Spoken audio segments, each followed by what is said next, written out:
Woo! I hope you guys are as happy about how great Volume 6, Episode 1 was as I am. And if you haven't seen it yet, I can't wait for you to. Post your thoughts in the comments. But personally, I thought it was a fantastic first episode.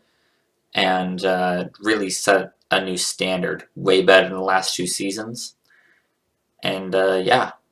And it inspired me to get into this recording.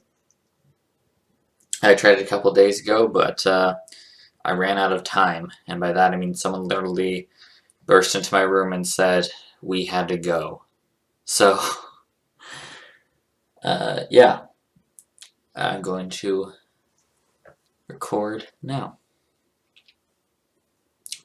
Jeez, I only have like 11 chapters left in this? 11, right? Yeah. Huh.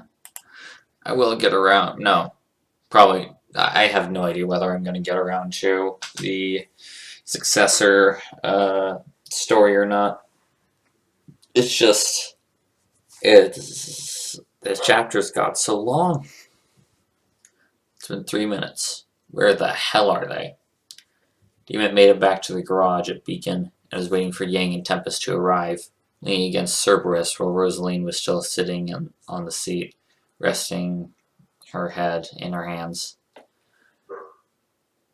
Finally, he heard the screeching of burning rubber, and Yang came at top speed into the garage, stopping on a dime as the tires screamed and left a large rubber burn on the concrete.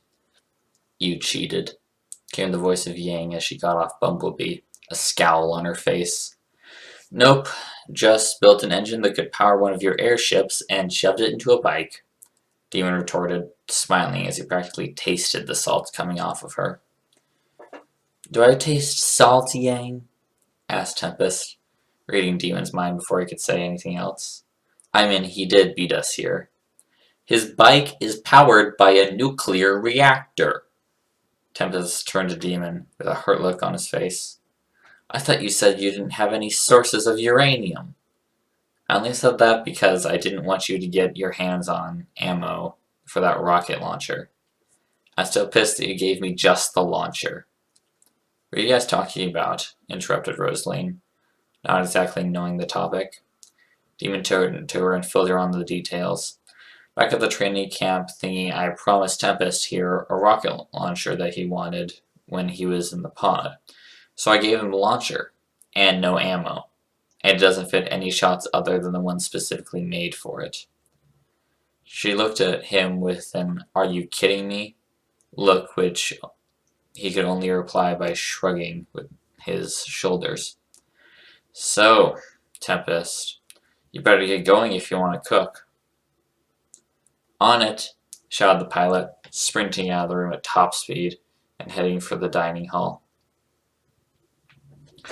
The others locked up their bikes, Demon taking his back to the pod, heading back to their dorms afterward. When they were going, they heard strange noises coming along from the Angel's room, loud thumps and shouting. Demon busted in, ready to shoot anything that would threaten them, until he was silenced by a pillow thrown his way. "Shh," warned Josh, as he was watching the movie that was being holo projected from Sid. He was sitting in a beanbag on the floor, but there were also 3 more couches in a ring around the screen.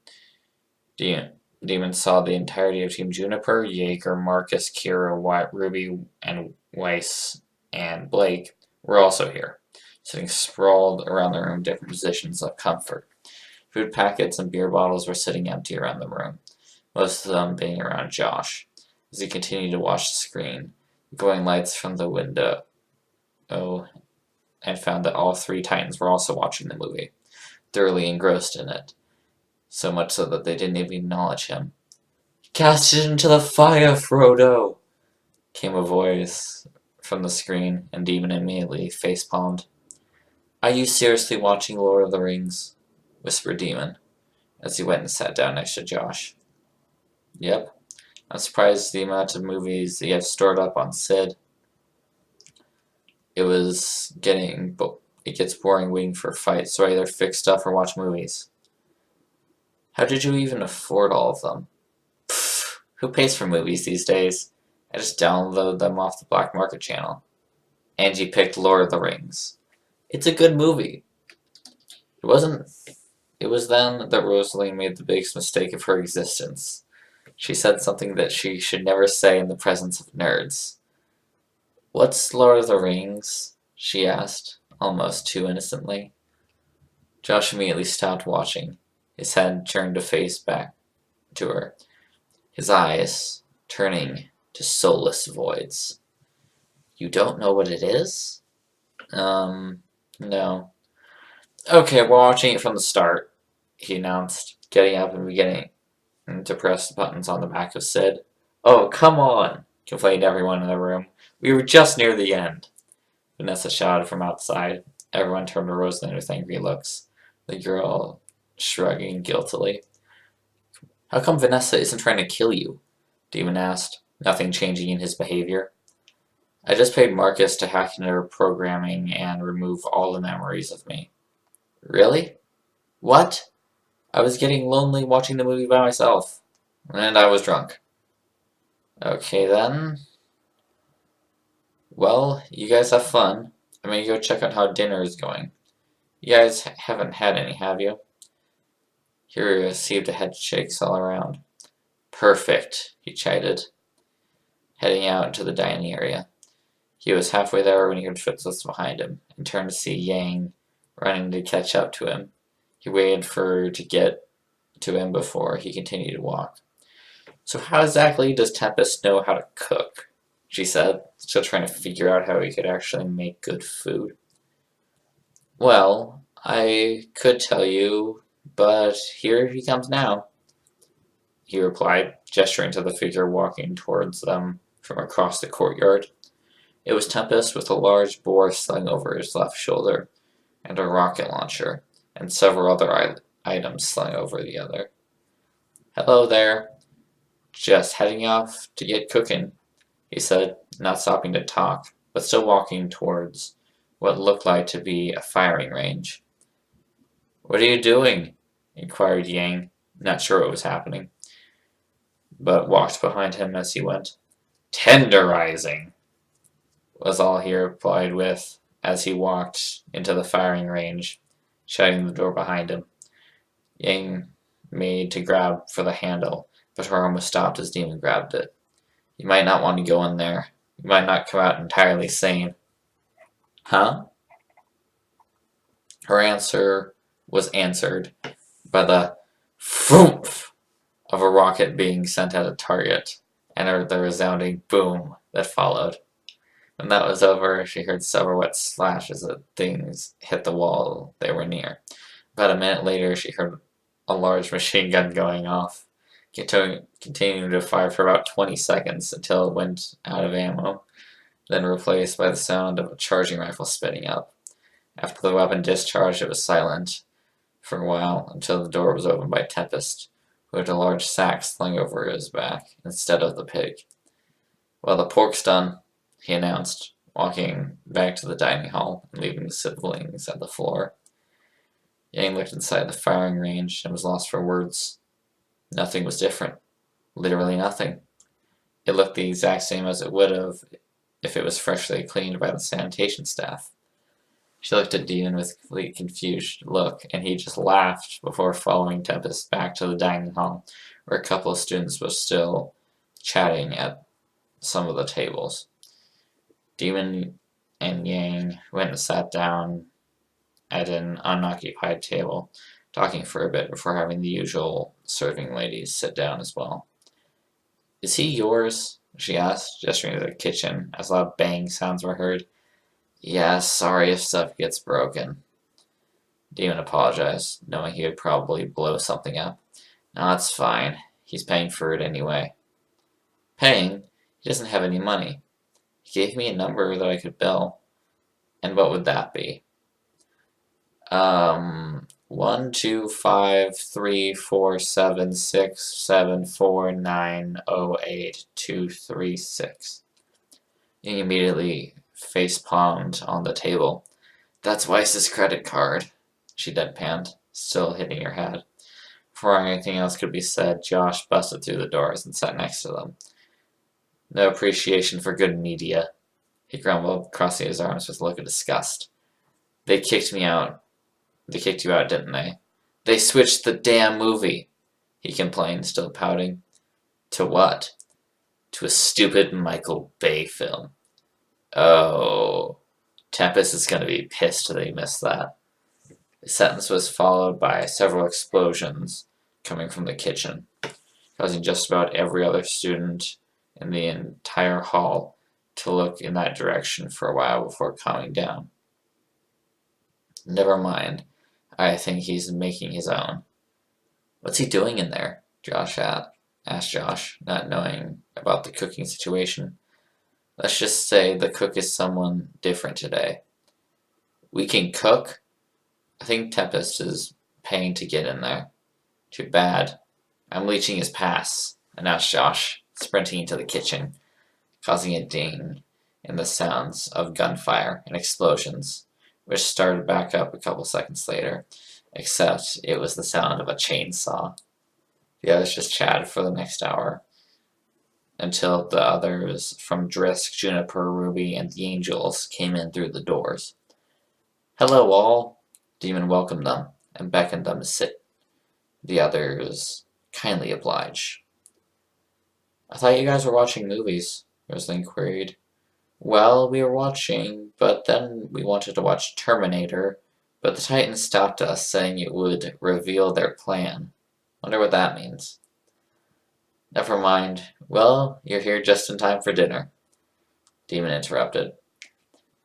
So, what's special about dinner? Asked Kira.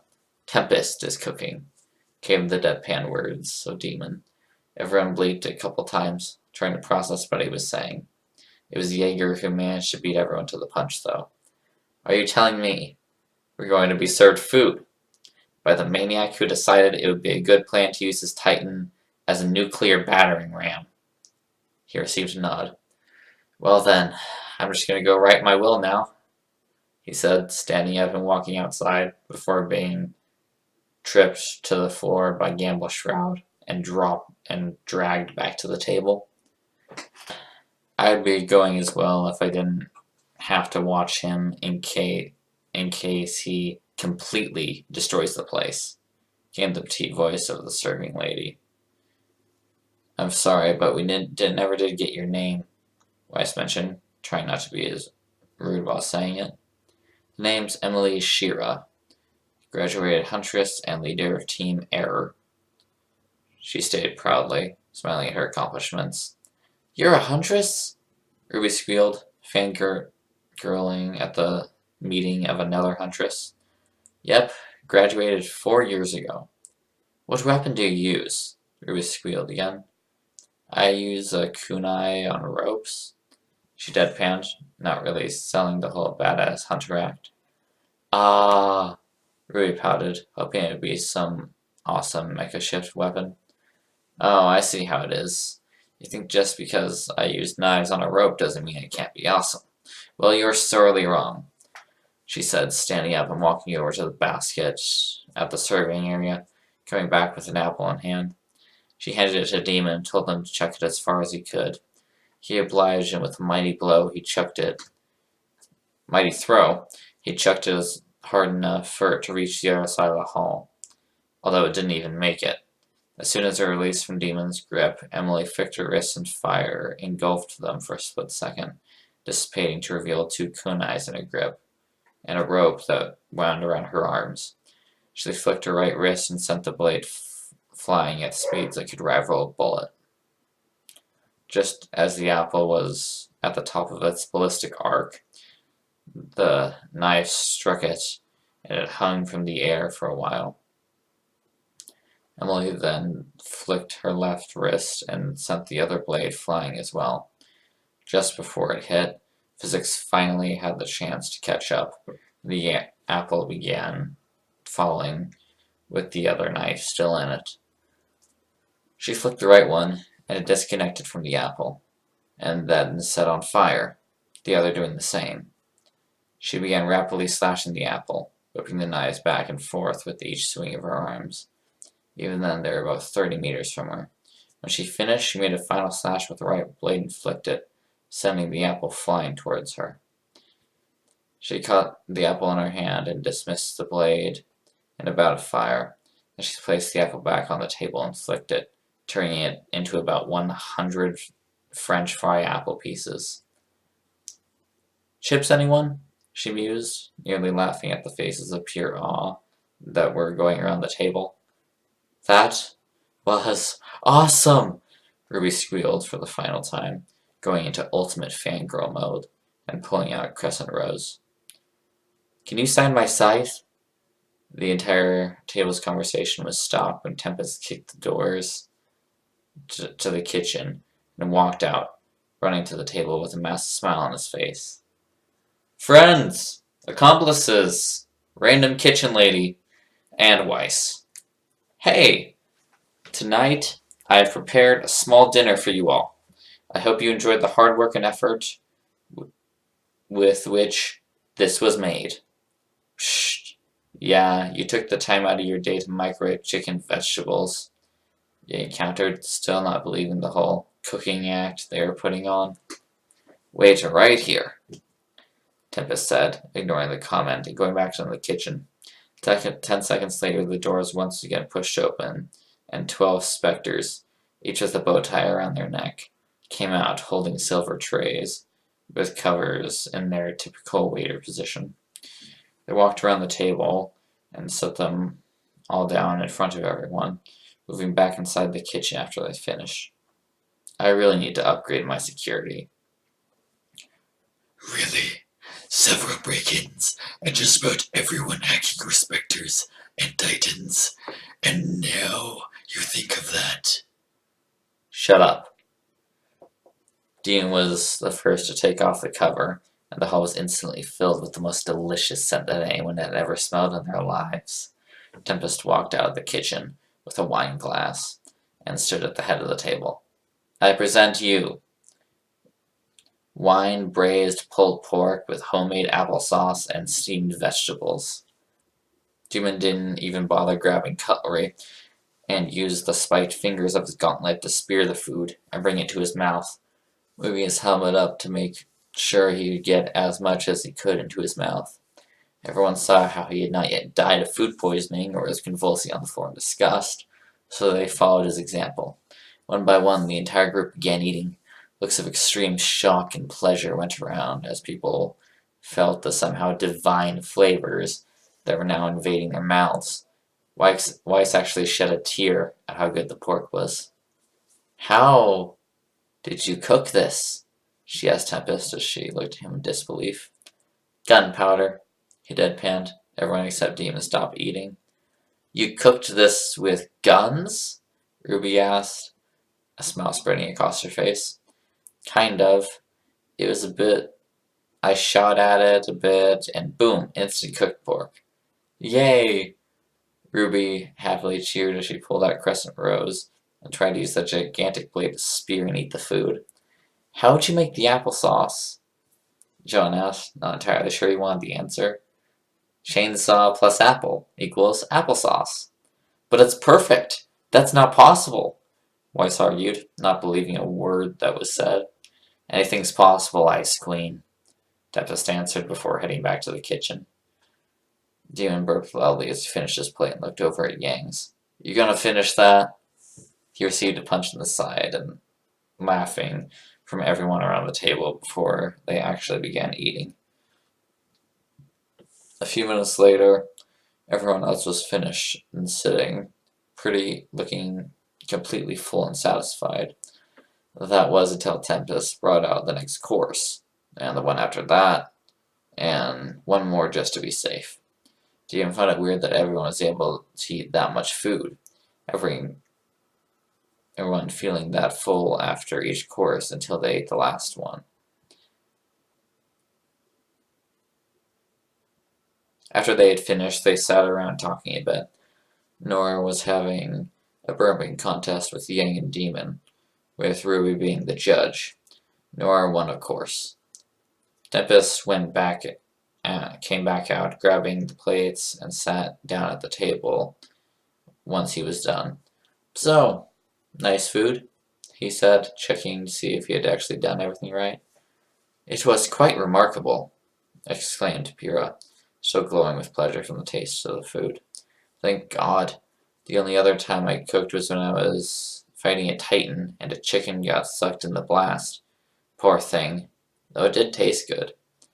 So this was the second time you've ever cooked, and it tastes like this, Blake spoke up. Yep. My mind just blew up, Kira announced, hitting her head on the table a few times to try and comprehend what was being said. How did you learn to cook like this? Marcus interrupted. Well, after the chicken incident, I went back to the galley on the ship I was serving on, and they taught me how to cook properly, although I never did get a chance to even touch the food. Then the fact that the writer wanted to add it in as a funny side note. As soon as the sentence finished, several bricks fell from the ceiling and hit him on the head. Ow, come on! Another brick fell. Nope, Tempest shouted as he dodged to the side. Fine, you stupid asshole! Everyone just exchanged a look of confusion, but before anyone could say another word, Joss came out of the kitchen, wearing a white apron with black letters spelled, Don't kiss the cook. He grabbed everyone's attention by throwing a pie at Yang, luckily missing her hair, causing her to spin around and swear at him profusely. So now that I have your attention, I have a little thing for dinner you might like. After dinner you might like. It's nothing special, as I really didn't have much time to work on it, but it's going to have to do. He snapped his fingers, and about 12 specters came out holding a cake. That's right, a cake. A single massive cake. It was at least 5 feet tall and 3 feet wide, tiered like a wedding cake. It was covered in white frosting and a chocolate box spread around it, enough cherries to drown a small child, and whipped cream that was thicker than Tempest's skull. The specters plucked it down on the table before walking off again. Everyone just looked at him with raised eyebrows. What? My mother was a baker, he reasoned, grabbing a spoon and cutting out a piece of cake and eating it, revealing the inside to be red velvet cake. Everyone was still full from the pork dinner, but once they got a taste of the cake, they just couldn't stop eating it. So good, Jaeger said, holding his stomach in euphoria. That cake does look quite good, came the voice of Osmond behind the table, everyone spinning around surprised to see him. May I ask who made it? Everyone pointed to Josh. Ah, Mr. Dackery. You have quite the knack for baking. Thanks. You want a piece? I am fine, Mr. Dackery, although there might be some other people who do, he said, gesturing to the copious amounts of other students looking at the cake with hungry eyes and drooling mouths. Austin smiled a bit before bidding them adieu and walking out. Josh, knowing what he had to do, and stood up on the table. If you want cake, come and get it! A tidal wave of students rushed to get pieces before it was all gone, and Demon had to jump out so he wasn't crushed by the stampede. He watched as everyone was devouring the cake, taking massive lumps and shoving it down their throats before grabbing another. He smiled until he saw that there were still 4 people in the hallway who weren't at the cake. Team Cardinal. Also Sky and Duff were practically drooling at the sight, yet were hesitant to leave as Cardinal was just scowling at everyone. He even decided to cut them a break and broke through the swath of people, grabbing a large amount of the cake, pulling out a plate and dropping it onto it. He activated his cloak and moved off to Team Cardinal. The thing he liked about being cloaked was it would cover most objects that the pilot was touching, if it wasn't connected to anything else. He made it to their table and came out of cloaking, scaring the shit out of all of them. Crap! Dove screamed as he fell off the side of the table, knocking his head on the floor. What do you want? Cardin asked, glaring at Demon. Well, I saw that you were being a complete douche to your teammates and not letting them get cake, so I brought it over. Be happy or I will shove a grenade up your ass. Cardin just grunted in annoyance and Demon smiled. knowing he had won. He left them and saw Russell, Sky, and Dove give him a thumbs up and a thanks, and dug into the cake, Garden being hesitant to eat, taking only a few bites from it.